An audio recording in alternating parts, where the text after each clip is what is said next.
লাইভটা নিচে আসলো কেন? লাইভটা তো উপরে থাকে।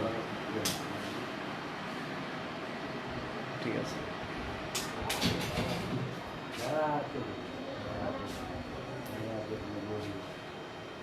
কি রোটেট করে দিয়েছেন স্যার? হ্যাঁ, রোটেট করে দিলে ভালো হয় তো। ভালো হয়। রোটেট করে দিলে স্যার তো রোটেটই বলে। আচ্ছা। গাইদুরিয়া উচ্চ বিদ্যালয়ের সুপ্রিয় শিক্ষার্থীবৃন্দ, আজকে তোমাদের লাইভ ক্লাসে প্রথমেই রয়েছে অষ্টম শ্রেণী ইংলিশের ন্যারেশন সম্পর্কে আলোচনা করা হবে। তোমাদের ওয়াসিম স্যার ইংলিশ ন্যারেশন সম্পর্কে আলোচনা করবেন।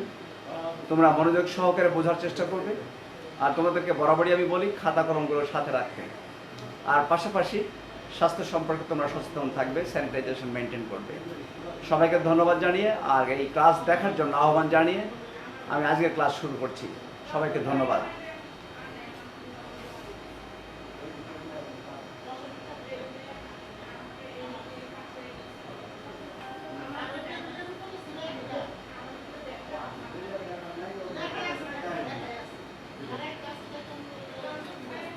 আসসালামু আলাইকুম। তেগুড়িয়া হাই স্কুল অনলাইন ক্লাসের পক্ষ থেকে সকলকে জানাচ্ছি স্বাগত। আজকে আমরা আলোচনা করব ক্লাস 8-এর ন্যারেশন সম্পর্কে। এর আগে গত পরশু দিন আমি একটা ক্লাস নিয়েছিলাম ন্যারেশনের ওভারঅল নিয়মগুলো সম্পর্কে। আজকে আমরা সেন্টেন্স ওয়াইজ আলাদা আলাদা নিয়মগুলো নিয়ে একটু আলোচনা করব। আশা করি সবাই মনোযোগের সহিত ক্লাসটা দেখবা এবং অবশ্যই খাতায় লিখবা। একটু আগে আমাদের স্যার যা বললেন যে খাতা কলমটা অবশ্যই সাথে রাখবা সবাই। আজকে আমরা আলোচনা করব অ্যাসার্টিভ সেন্টেন্সের ন্যারেশন সম্পর্কে, অর্থাৎ অ্যাসার্টিভ সেন্টেন্সের ডিরেক্ট ন্যারেশনকে কিভাবে ইনডিরেক্ট করতে হয় সেই সম্পর্কে আজকে একটু আলোচনা করব। আমি একটা সেন্টেন্স লিখছি, খেয়াল করে সবাই। Nipa said to me I write a letter. Nipa said to me I write a letter. এটা হচ্ছে অ্যাসার্টিভ সেন্টেন্স। এই অ্যাসার্টিভ সেন্টেন্সকে আমরা ডিরেক্ট থেকে ইনডিরেক্ট করব কিভাবে? আমি প্রথম ক্লাসে বলেছিলাম ন্যারেশনের যে ডিরেক্ট থেকে ইনডিরেক্ট করতে আমাদের চারটা জিনিস পরিবর্তন করতে হয়। 1 রিপোর্টিং ভার্ব, 2 কমা, 3 পারসন, 4 ভার্ব বা টেন্স। এবং কখন কোনটা কিভাবে পরিবর্তন করতে হয় সেটাও বলছে। এই জন্য সবাইকে অনুরোধ করব আবারও আগের ক্লাসটা একবার দেখতে, তাহলে সবাই খুব সহজে বুঝতে পারবা। আচ্ছা, আমরা মার্ক করি আগে কি কি পরিবর্তন করব। দেখো, 1 রিপোর্টিং ভার্ব, কমা, তারপর পারসন, এরপর টেন্স বা ভার্বের পরিবর্তন। এখন যেহেতু আই রাইট এ লেটার এটা একটা অ্যাসার্টিভ সেন্টেন্স, তাহলে অ্যাসার্টিভ সেন্টেন্সে সেই টুর পরিবর্তে কি ব্যবহার করতে হয়? অ্যাসার্টিভ সেন্টেন্সে সেই টুর পরিবর্তে আমরা ব্যবহার করব, দেখো, বক্তা, নিপা। অ্যাসার্টিভ সেন্টেন্স বিদায় আমরা সেই টুর পরিবর্তে লিখব কি? টোল্ড। তাহলে নিপা টোল্ড, এরপর অবজেক্ট মি, কমা, কমার পরিবর্তে দ্যাট। অ্যাসার্টিভ সেন্টেন্সে আমরা কমার পরিবর্তে ব্যবহার করি দ্যাট। তারপর আনতে হবে পারসন। পারসনটা কি? দেখো, আই। আই হচ্ছে ফার্স্ট পারসন। আমি গত ক্লাসে বলছিলাম যদি রিপোর্টেড স্পিচ অর্থাৎ দ্বিতীয় অংশে first person I, me, my, we, us, our এই 6টা পারসন থাকে, তাহলে পরিবর্তন হবে এই প্রথম অংশ অর্থাৎ রিপোর্টিং ভার্বের সাবজেক্ট অনুযায়ী। আমি খেয়াল করে রিপোর্টিং ভার্বের, আচ্ছা, এটাতে ই করা যায় কিনা, মানে রোটেট এই রোডটা স্যার তো রোটেট না করলে তো এরকম হবে না।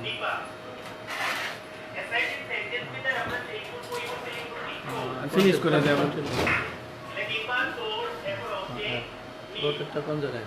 এভাবে রাখো। এখন দিলে হবে না, পরে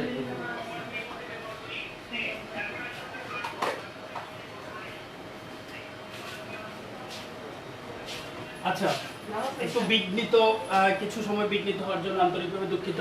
আবার দেখো, আমরা কমার পরিবর্তে কি ব্যবহার করছি? দ্যাট। তারপরে আনবো কি? পারসন। পারসন আছে আই, ফার্স্ট পারসন, পরিবর্তন হবে সাবজেক্ট অনুযায়ী। সাবজেক্টে কি আছে? দেখো, নিপা। তাহলে আমরা নিপার প্রোনাউনটা ইউজ করব। নিপার প্রোনাউন কি? শি। তাহলে আমরা এখানে কি ব্যবহার করব? শি। তারপরে দেখো ভার্বের পরিবর্তন, এটা হচ্ছে রাইট, ভার্বের 1 নং ফর্ম। আমরা বলছিলাম এর আগের ক্লাসে যদি এই রিপোর্টিং ভার্ব পাস্ট টেন্সে হয় তখনই কেবল আমরা এখানে ভার্ব বা টেন্সের পরিবর্তন করব। তাহলে এখানে দেখো সেইড আছে, মানে ভার্বের পাস্ট ফর্ম আছে। এইজন্য এইখানে অর্থাৎ রিপোর্টেড স্পিচের ভার্বটা অবশ্যই পরিবর্তন করতে হবে। কিভাবে পরিবর্তন করব? নিয়ম হচ্ছে প্রেজেন্ট ইনডিফিনিট থাকলে পাস্ট ইনডিফিনিট হয়ে যাবে, অর্থাৎ ভার্বের 1 নং ফর্ম থাকলে 2 নং ফর্ম হয়ে যাবে, প্রেজেন্ট কন্টিনিউয়াস থাকলে পাস্ট কন্টিনিউয়াস, প্রেজেন্ট পারফেক্ট থাকলে পাস্ট পারফেক্ট। এই নিয়মগুলো আমি আগের ক্লাসে বলছি, আবারও বলি, সবাই আগের ক্লাসটা আরেকবার দেখবা। তাহলে এটা রাইট ভার্বের 1 নং ফর্ম আছে, এটা হয়ে যাবে 2 নং ফর্ম রোড। রাইটের 2 নং ফর্ম হচ্ছে রোড, তাহলে she wrote a letter।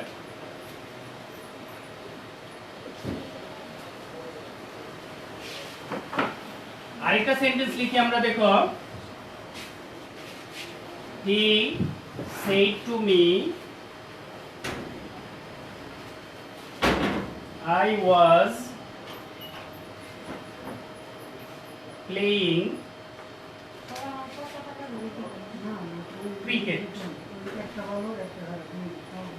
দেখো I was playing cricket, এটা হচ্ছে অ্যাসার্টিভ সেন্টেন্স। আমরা এটাকে ইন্ডিরেক্ট করতে আবার ওটার মতো আগেরটার মতো মার্ক করে নেই, কি কি জিনিস আমরা পরিবর্তন করব এখানে। ফার্স্ট অফ অল হচ্ছে সেড টু বা রিপোর্টিং ভার্ব, কমা, পারসন, তারপরে ভার্ব বা টেন্স। আমরা একটা একটা পড়ি এখন। দেখো হি সেড টু, তাহলে সেড টুটার পরিবর্তন করতে হবে কি অনুযায়ী? এই রিপোর্টেড স্পিচ কোন সেন্টেন্স আছে তার উপর ভিত্তি করে। এটা অবশ্যই অ্যাসার্টিভ সেন্টেন্স আছে, যেহেতু আজকে আমি আলোচনা করতেছি অ্যাসার্টিভ সেন্টেন্সের ডিরেক্ট থেকে ইনডিরেক্ট দিয়ে। তাহলে এখানে সেড টুর পরিবর্তে আমরা কি লিখব? টোল্ড।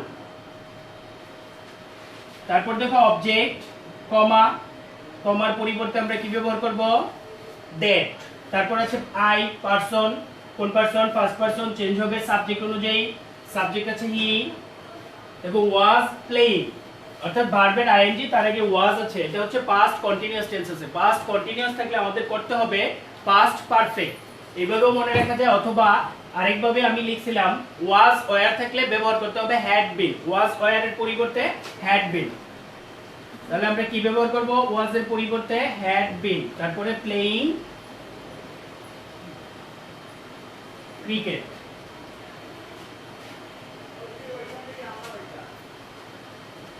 তারপর আরেকটা সেন্টেন্স দেখি।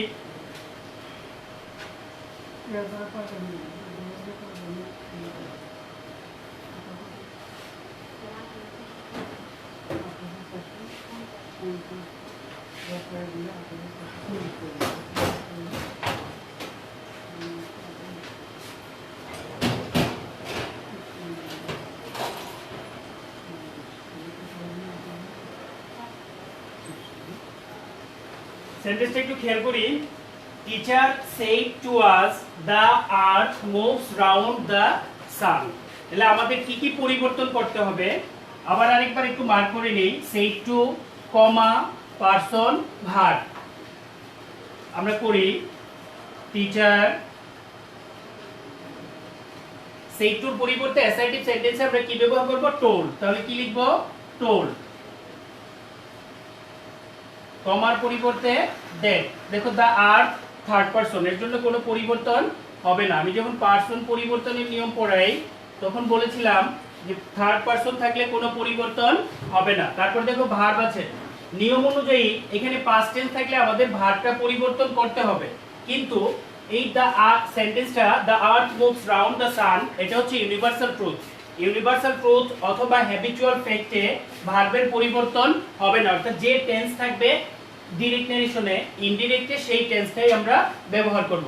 তাহলে the earth moves round the sun. আবারও খেয়াল করো, এখানে মুভস আছে, আমরা মুভসই লিখছি, অর্থাৎ এইখানেও প্রেজেন্ট ইনডিফিনিট, এইখানেও প্রেজেন্ট ইনডিফিনিট। কেন আমরা ভার্ব বা টেন্সের পরিবর্তন করলাম না? কারণ হচ্ছে the earth moves round the sun, এটা হচ্ছে ইউনিভার্সাল ট্রুথ, আর ইউনিভার্সাল ট্রুথে কখনো ভার্ব বা টেন্সের পরিবর্তন হয় না। আশা করি সবাই অ্যাসার্টিভ সেন্টেন্সটা বুঝতে পারছো। আমরা এখন আরেকটি সেন্টেন্স নিয়ে আলোচনা করব। এর পরবর্তী সেন্টেন্স হচ্ছে ইন্টারোগেটিভ সেন্টেন্স। তাহলে একবার মনে করো তো আমি প্রথম ক্লাসে কি বলেছিলাম? ইন্টারোগেটিভ সেন্টেন্সে কিভাবে, অর্থাৎ ইন্টারোগেটিভ সেন্টেন্সে সেড টুর পরিবর্তে কি হয়, কমার পরিবর্তে কি হয়, অথবা পারসন কিভাবে পরিবর্তন করতে হয়। পারসন এবং ভার্ব বা টেন্স পরিবর্তনের নিয়ম একই রকম, শুধুমাত্র সেড টু অর্থাৎ রিপোর্টিং ভার্ব এবং কমা এর পরিবর্তে আলাদা শব্দ ব্যবহার করতে হবে ইন্টারোগেটিভ সেন্টেন্সের জন্য। কি ব্যবহার করতে হবে?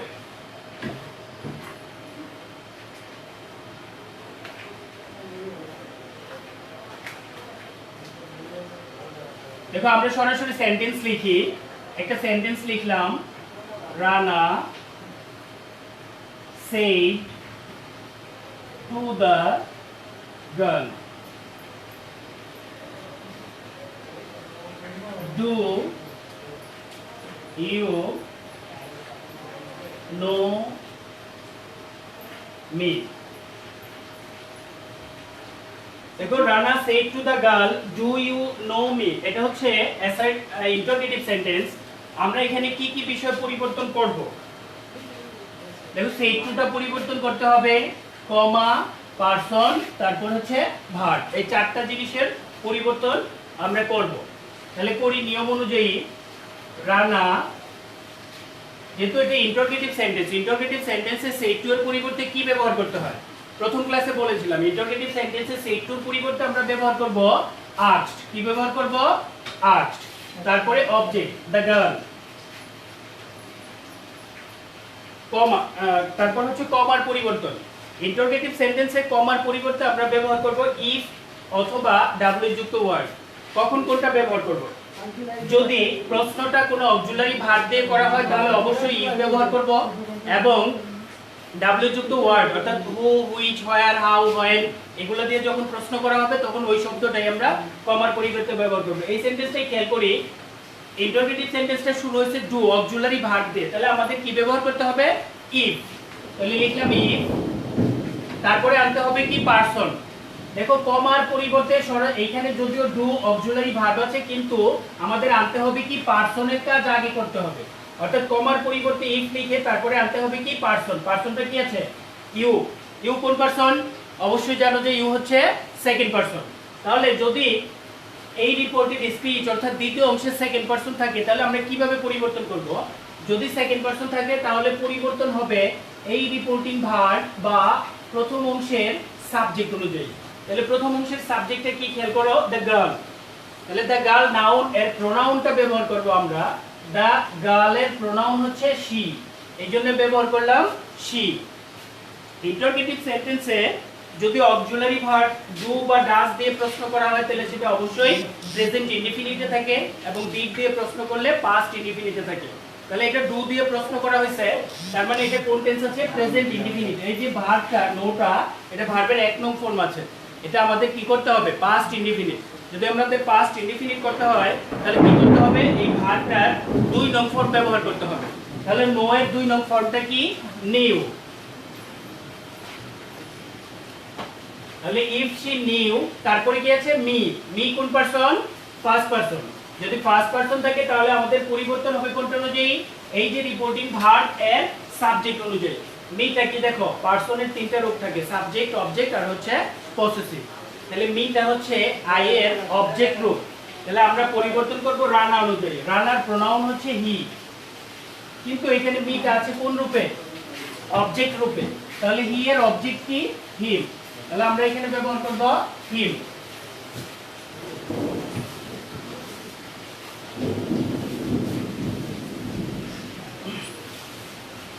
আরেকটা সেন্টেন্স খেয়াল করি, father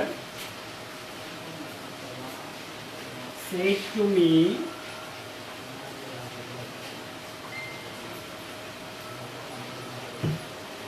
are you going to school?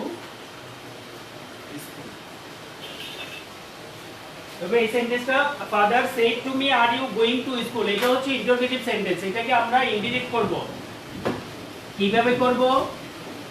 দেখো ফাদার, তাহলে সেড টু এর পরিবর্তন করতে হবে, যেহেতু এটা ইন্টারোগেটিভ সেন্টেন্স তাহলে সেড টু এর পরিবর্তে আমরা কি লিখব? আর। তারপরে অবজেক্ট মি, কমার পরিবর্তে এটা দেখো প্রশ্নটা করা হয়েছে অক্সিলারি ভার্ব দিয়ে, আর অক্সিলারি ভার্ব দিয়ে প্রশ্ন করা হলে আমরা কি ব্যবহার করব? অক্সিলারি ভার্ব দিয়ে প্রশ্ন করলে আমরা ব্যবহার করব ইফ। কমার পরিবর্তে ইফ ব্যবহার করতে হবে। লিখলাম ইফ। তারপরে আনতে হবে কি পারসন। পারসন আছে কি ইউ। কোন পারসন? ইউ। ইউ হচ্ছে সেকেন্ড পারসন। যদি সেকেন্ড পারসন থাকে তাহলে পরিবর্তন হবে অবজেক্ট অনুযায়ী। অবজেক্ট কি আছে? মি। তাহলে মি এর সাবজেক্ট রূপটা ব্যবহার করতে হবে আই। তারপর দেখো আর প্লাস ভার্বের আইএনজি মানে প্রেজেন্ট কন্টিনিউয়াস আছে। প্রেজেন্ট কন্টিনিউয়াস থাকলে হয়ে যাবে কি পাস্ট কন্টিনিউয়াস। প্রেজেন্ট কন্টিনিউয়াস থাকলে হয়ে যাবে পাস্ট কন্টিনিউয়াস। তাহলে পাস্ট কন্টিনিউয়াস টেন্সের গঠন হচ্ছে ওয়াজ ওয়ার প্লাস ভার্বের আইএনজি। যেহেতু আই সিঙ্গুলার এজন্য ব্যবহার করতে হবে ওয়াজ। তাহলে I was going to school. শেষে অবশ্যই ফুল স্টপ হবে, কারণ আমরা ডিরেক্ট নারেশনে যে সেন্টেন্সই থাকুক ইনডিরেক্ট করার পর সেটা সর্বদা অ্যাসার্টিভ সেন্টেন্সে রূপান্তর হয়ে যায়।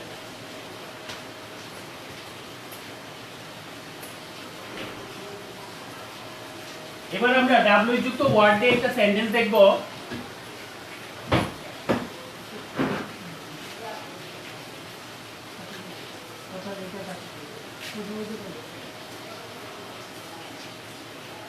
Runa said to her father. Runa said to her father, where you going?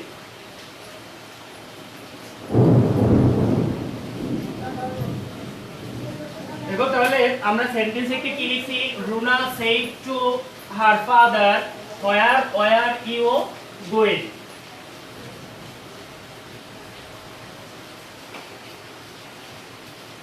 তাহলে এটাকে আমরা যদি ইনডিরেক্ট করতে চাই শুরুতে বক্তা লিখতে হবে অর্থাৎ রুনা। তাহলে said to এর পরিবর্তে কি ব্যবহার করতে হবে? ask, কারণ where you going এটা হচ্ছে ইন্টারোগেটিভ সেন্টেন্স, আর ইন্টারোগেটিভ সেন্টেন্সে said এর পরিবর্তে ব্যবহার করতে হয় ask। এইজন্য লিখলাম ask। কাকে জিজ্ঞাসা করছে? her father। তারপর কমা। কমার পরিবর্তে বলছি ইন্টারোগেটিভ সেন্টেন্সে ইফ অথবা ডাব্লিউ যুক্ত ওয়ার্ড ব্যবহার করতে হয়। এই সেন্টেন্সটা শুরু হয়েছে where দিয়ে, তাহলে আমরা ব্যবহার করব where। এখানে ইফ ব্যবহার করা যাবে না, তাহলে where। তারপরে আনতে হবে কি পারসন। পারসন কি আছে? ইউ। ইউ কোন পারসন? Second person. তাহলে ইউ যদি সেকেন্ড পারসন হয় পরিবর্তন হবে কোনটা অনুযায়ী? এই অবজেক্ট অনুযায়ী। অবজেক্ট কি আছে দেখো? Her father. হার ফাদারের প্রোনাউন কি হবে? হার ফাদারের প্রোনাউন হচ্ছে হি, কারণ বাবা তো অবশ্যই পুরুষ, এইজন্য হি ব্যবহার করতে হবে হি। তারপর আছে দেখো ওয়ার প্লাস ভার্বের ING, that means past continuous. Past continuous থাকলে আমাদের রূপান্তর করতে হবে পাস্ট পারফেক্ট কন্টিনিউয়াস টেন্সে, অথবা মনে রাখতে পারো ওয়াজ ওয়ার যদি থাকে তার পরিবর্তে ইনডিরেক্টে ব্যবহার করতে হবে হ্যাড বিন। তাহলে হি হ্যাড বিন গোইং।